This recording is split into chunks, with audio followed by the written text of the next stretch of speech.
여러분 안녕하십니까?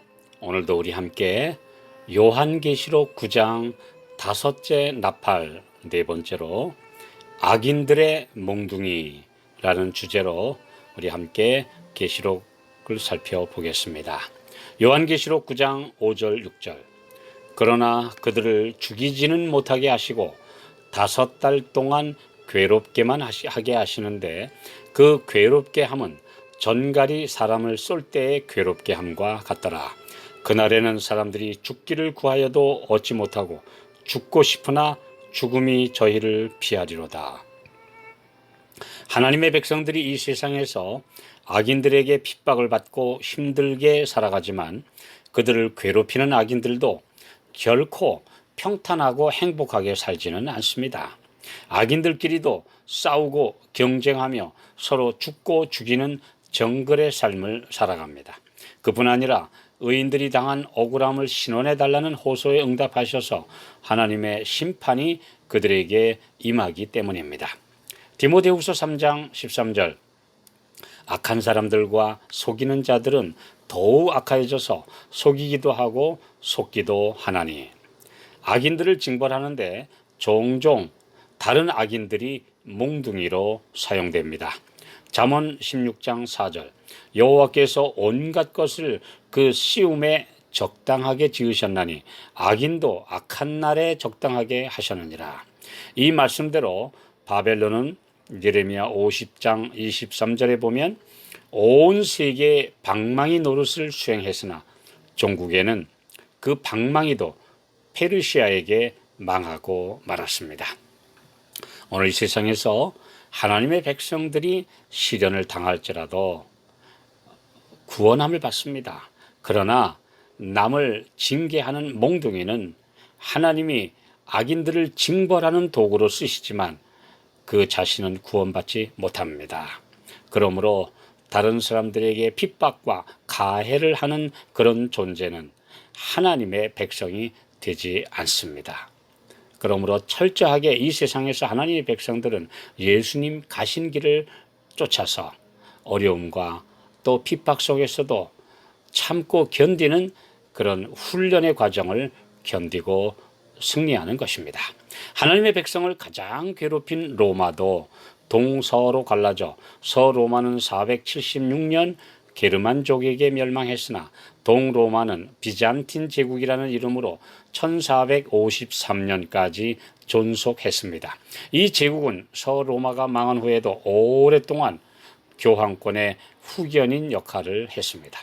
동로마의 유스티니아누스 황제는 533년에 법전을 발표하고 로마 감독이 전 세계 교회의 머리라고 선포하여 실제적으로 교황이 되게 했으며 이에 반대하는 세 나라 헤룰리, 반달, 동고트를 토벌하여 멸망시키므로 다니엘 7장 25절에 새 뿌리채 뽑힐 것이라는 예언을 성취시킨 도구가 되었습니다.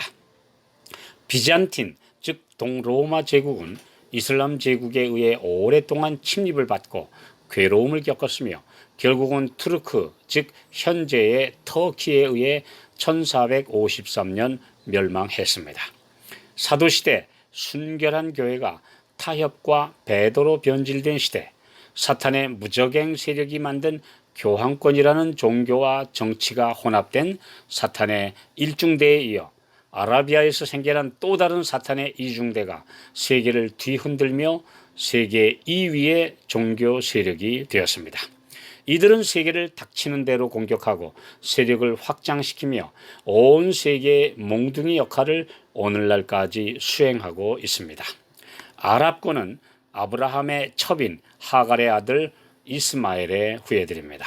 아브라함이 하나님과의 언약을 불신하고 하갈을 첩으로 삼아 낳은 아들로 인해 종교적으로도 서자인 이슬람이 탄생한 것입니다.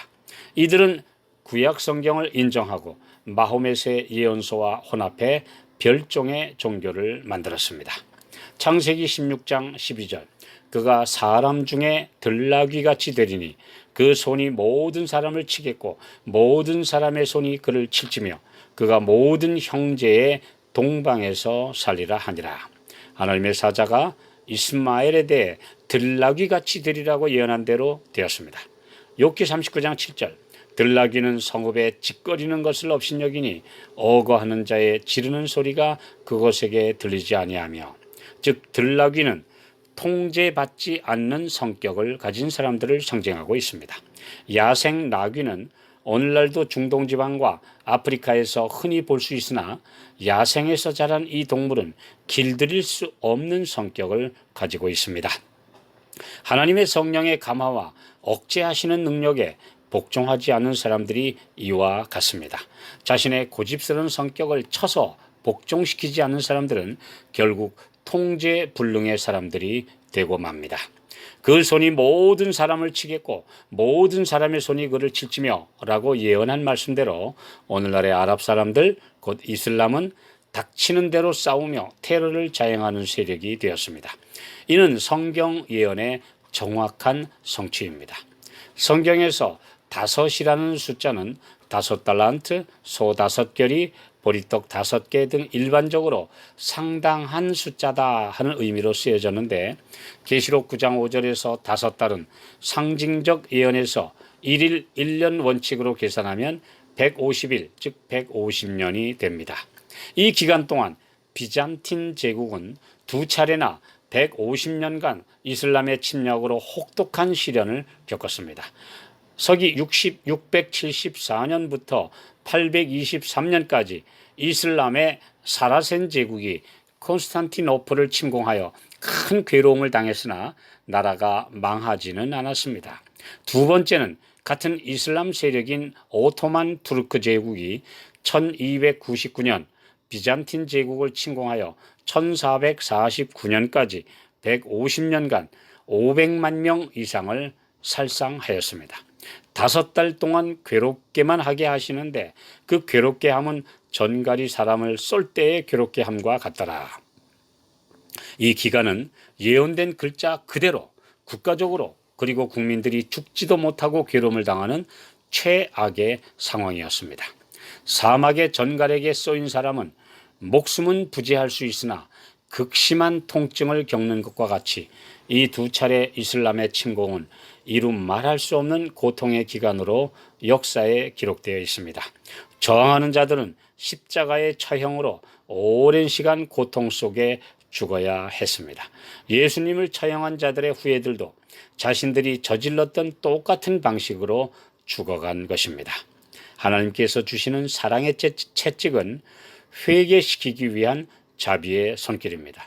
그러나 악한 성벽의 포로가 되면 서로에게 무지막지한 고통을 주게 됩니다. 그러므로 오늘 주님의 자비하신 손길에 맡겨서 그분의 훈련을 받는 주의 자녀들이 곧 정금 같은 존재로 부활과 또한 주의 오심의 날에 놀라운 변화의 경험을 맛보게 될 것입니다.